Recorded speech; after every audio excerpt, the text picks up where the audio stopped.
சர்வதேச புவி நாளை ஒட்டி சென்னையின் முக்கிய இடங்களை பிரபலப்படுத்தும் நோக்கில் பெயிண்டிங் ஆன் த வால்ஸ் என்ற பெயரில் ஓவிய நிகழ்ச்சி நடத்தப்பட்டது. இதில் நடிகர் சிவகுமார் பங்கேற்று பள்ளி மாணவர்களுடன் ஓவியம் வரைந்தார். சென்னை சென்ட்ரல் ரயில் நிலையத்தில் சர்வதேச புவி நாளை ஒட்டி பள்ளி மாணவர்கள் உட்பட பலர் ஓவியம் வரைந்தனர்.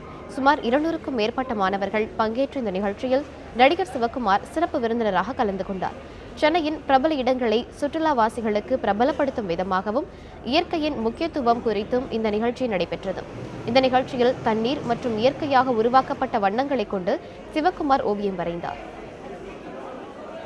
சென்னையில் அட்வைஸ் பண்ணாமல் குப்பை போடாதீங்க, எச்சு துப்பாதீங்க அப்படிலாம் சொல்லாமல் லெட்ஸ் க்ளோரிஃபை சென்னை. சென்னைனா என்ன, சென்னை பற்றின ஒரு பாசிட்டிவான விஷயங்கள்லாம் சொல்லலாம்னு சொல்லிட்டு வாட் யூ தாட்டில் நாங்கள் அங்கங்கே சில சென்னையோட இம்ப்ரெஷன்ஸ்லாம் வரைஞ்சி வச்சுருக்கோம்.